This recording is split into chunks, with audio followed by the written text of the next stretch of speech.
sa Diyos, kanimo igadugang lang. Ayaw gibaylo ang imong pagtuo sa mga butang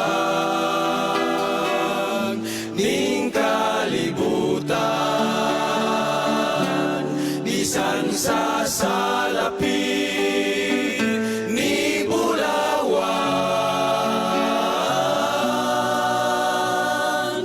kining tanan sa katapusan kawang lang. Di ko na lang isuon ang kaugalingon, ayaw patintal sa hunghong sa kadautan,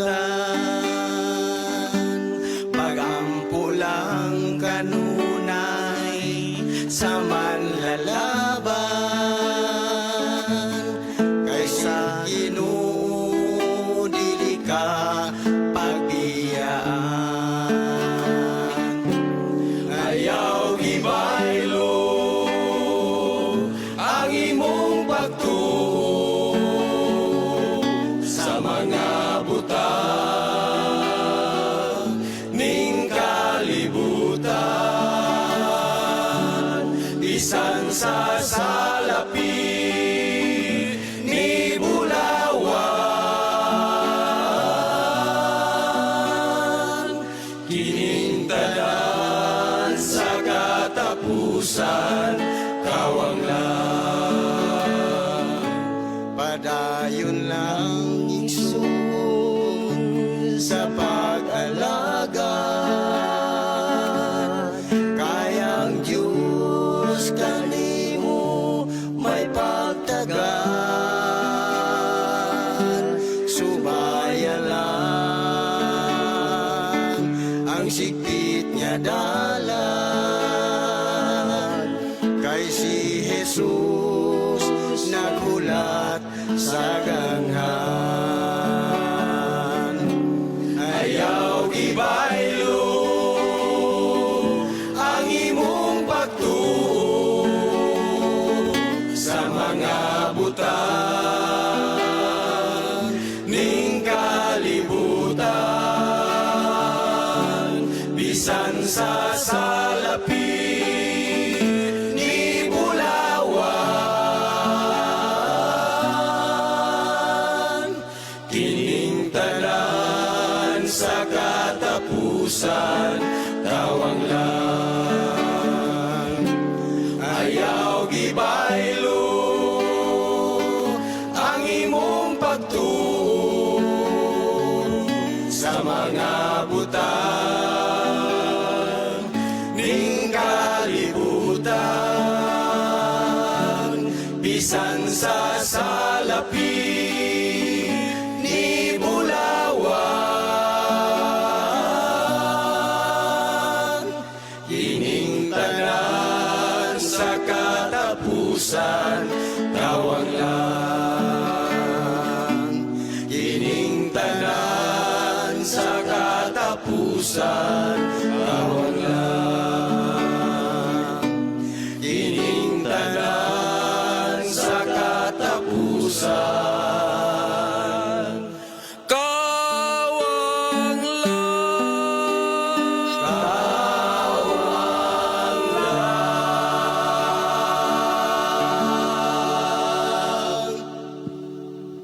The Power of 70, mga kapaglaom. Thank you so much and welcome once again to Panibay sa Kabuntagon World. Kaganina nag-awit na sila sa harana sa Kabuntagon. So I already asked them, nganong Power of 70 ang ilang alawiton? It's because of Pastor Obo. Sama ba to, sir, no? Yeah, so good morning sa atong mga kapaglaom din ang bago lang nakatune in, no? So again, mga kapaglaom, Power of 70 singers. Akong pangutanon si Sir Dirico Dapita. Sir, ha? Unsa imong pangalan gani, kuya? Si Elisir Durango. Elizer Dorango. Kuya Elizer, unsay sa inyo as a group, unsay gyud usually ang kakabati niyo pag makakanta mo para diha sa Ginoo?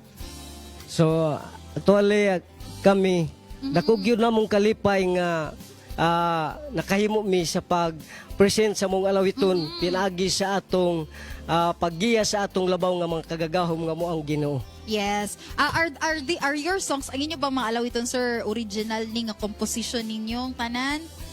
Kini nga mga alawiton original gyud ni siya nga komposisyon. Praise the Lord for that. So unsa unsa ang giunsa ninyo no pagbati no nga kanang ang musika makatabang ni siya nga mapalig-on pa gyud ang atong pagtumutubo ta ana sir nga ang musika or atong musika ginahatag or gina-dedicate dinha sa Ginoo makapalig-on gyud ni siya sa atong pagtuo, kuya?